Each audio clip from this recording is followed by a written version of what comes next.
तो बिहार के डीजीपी बहुत सी बातें नहीं बता सकते, लेकिन सुशांत के पिता के वकील विकास सिंह हमारे साथ जुड़ गए, वो बहुत सी बातें खुलकर बता सकते हैं।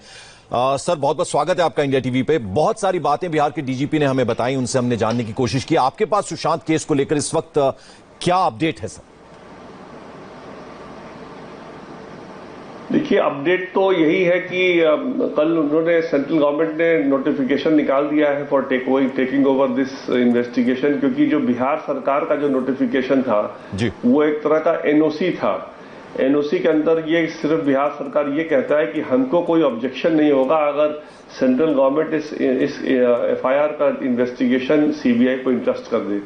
तो एनओसी के तहत सेंट्रल गवर्नमेंट ने अब निकाल दिया। तो अब मेरे को लगता है सीबीआई आजकल में जल्दी से जल्दी इसको टेक ओवर करेगा और एक अच्छी सी टीम लगाएगा जो कि इसकी सच्चाई तक पहुंचे और परिवार वालों को जस्टिस दिलवाए।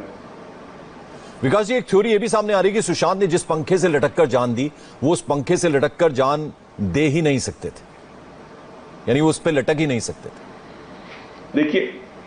देखिए ऐसा है ना कि जो सिस्टर वहां पहुंची तो सिस्टर ने देखा वो सुशांत की बॉडी पलंग पे लिटाई हुई थी, तो हैंग करते तो नहीं देखा, लेकिन जो हाइट था पंखे का बेड से, उस हाइट में सुशांत अगर हाथ ऊपर करेंगे तो पंखा टच कर जाएंगे।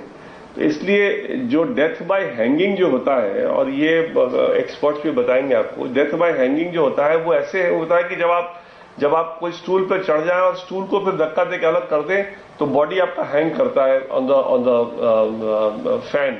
तो यहां पर तो apparently even as per the case of the Bombay police, body touch कर रहा था इसको बेड को, तो बॉडी टच करे बेड को, ऐसा हैंगिंग हो ही नहीं सकता, ऐसा डेथ हो ही नहीं सकता, क्योंकि जैसे वो स्ट्रगल डेथ का पास आने लगेगा, वो स्ट्रगल करेगा तुरंत पैर पर खड़ा हो जाएगा। इसलिए वो जो इम्पोर्टेंट एस्पेक्ट है जो कि इंक्वेस्ट में आना चाहिए मेरे हिसाब से, और इंक्वेस्ट पता नहीं 56 दिन से क्या इंक्वेस्ट कर रहे हैं मुंबई पुलिस, और आज तक ये चीज नहीं देखा है कि वेदर वो बॉडी उस जगह से हैंग कर सकता था कि नहीं कर सकता था, या जो दिखाया गया हैंगिंग का जो भी एक वो पठानिया ने अपेरेंटली बॉडी को उतारा, तो सही में उस हैंगिंग से मरा है या कोई और वजह से मरा है, ये एक बड़ा ही सीरियस इन्वेस्टिगेशन है जो कि अब सीबीआई जा रही है। तो हमको पूरा उम्मीद है कि वो इस चीज को अच्छी तरह से छानबीन करेगी। विकास जी, आपने कल भी कोर्ट में कहा, आप लगातार ये बात कह रहे हैं कि ये सुसाइड नहीं है, मर्डर है।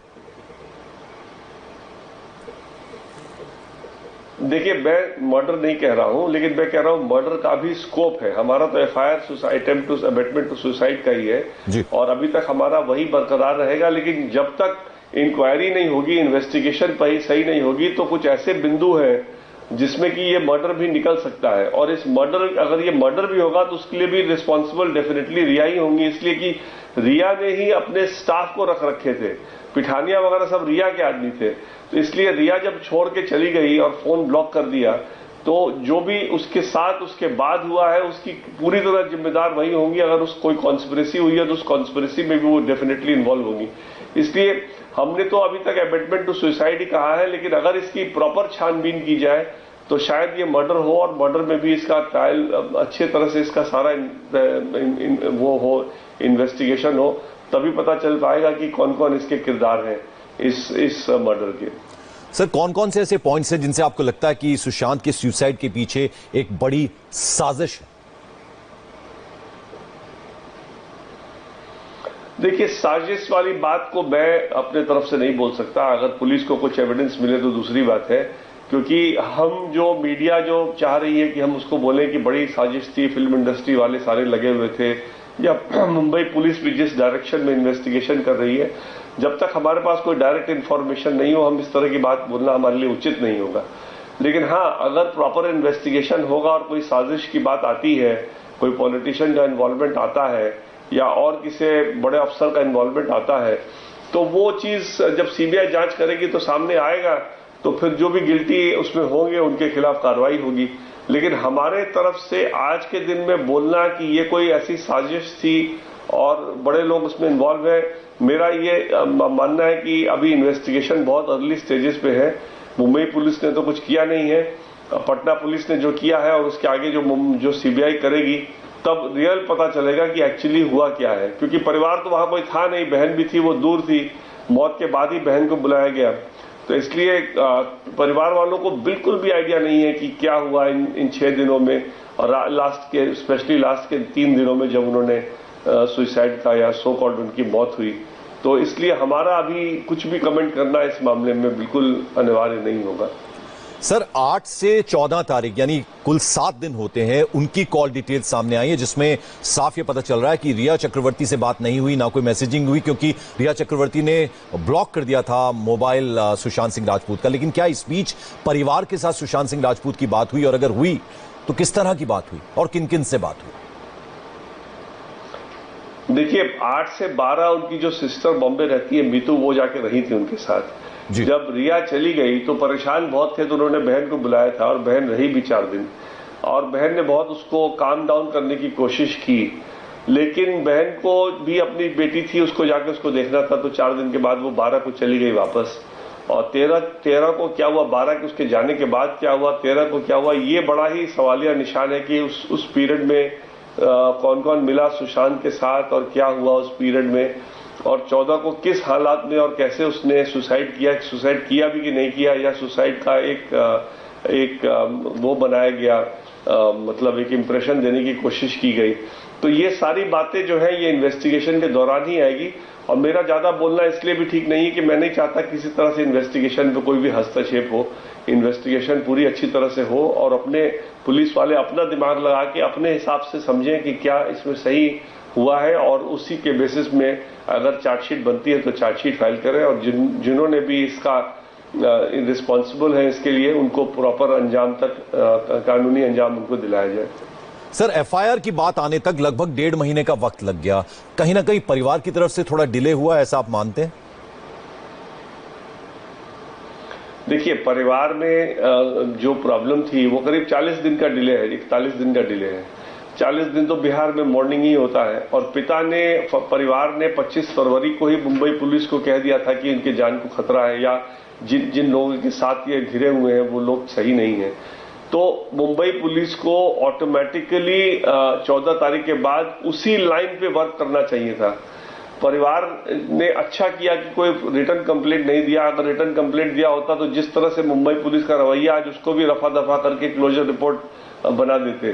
तो जब परिवार ने देखा कि ये मामला बिल्कुल एक टैंजेंट पर जा रहा है और कहीं भी जो सच्चाई की तरफ वो देखना भी नहीं चाह रहे हैं, पूरे बॉलीवुड को एग्जामिन कर रहे हैं एज इफ कि कोई उनका कोई मौत की केस उनके पास नहीं है, बल्कि कोई नेपोटिज्म जो बॉलीवुड में है उसका उनके पास कोई एफआईआर है, या उसका कोई उनके पास कोई वो करने की कोई उनकी राइट है। तो जब परिवार ने ये देखा तब ये मेरे पास आया, और हम लोगों ने तब तय किया कि नहीं, इसको पटना में करना पड़ेगा, क्योंकि अगर हम मुंबई के पास दोबारा जाएंगे तो कोई फायदा नहीं है, क्योंकि वो डेलिबरेटली अगर इस तरह से कर रहा है। देखिए एक प्रोफेशनल फोर्स को मालूम होता है कैसे इन्वेस्टिगेशन होता है। अगर वो जानबूझ के एक पूरे नजरअंदाज करके एक अलग रास्ते पे जाना चाह रहा है तो उसको बार बार बोलने से कोई फायदा भी नहीं था ना। अगर वो नहीं करना चाहती जिस लाइन पे, तो उसको बताने से कोई फायदा नहीं।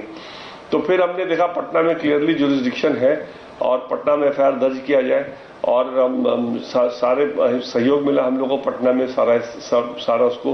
नीतीश कुमार जी ने यहां तक कहा कि अगर परिवार चाहेगा तो हम सीबीआई को भी रेफर कर देंगे, क्योंकि सारी मांग, हर पार्टी की मांग हो रही थी कि सीबीआई में हो।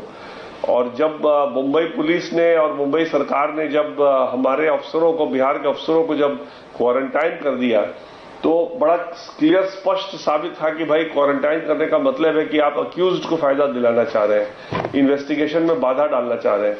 तो हमने उस समय डिसाइड किया कि अगर हम इसको जल्दी से सीबीआई में नहीं करेंगे तो हमारे अफसरों को क्वारंटाइन करके 15 दिन का टाइम और खराब कर देंगे और इन्वेस्टिगेशन में और डिले होगा।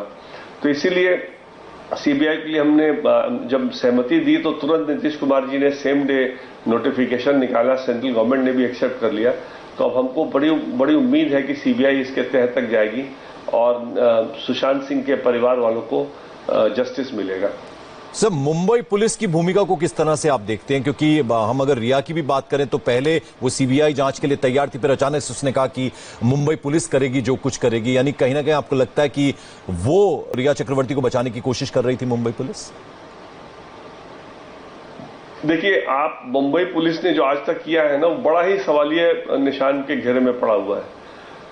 उन्होंने इंक्वेस्ट स्टार्ट किया है। इंक्वेस्ट होता है 174 ऑफ द सीआरपीसी। उसका प्रोसीजर 175, 176 में है और इत्तेफाक से मुंबई पुलिस मैनुअल में भी इंक्वेस्ट के बारे में पूरा जिक्र किया है कि इंक्वेस्ट का मतलब क्या होता है।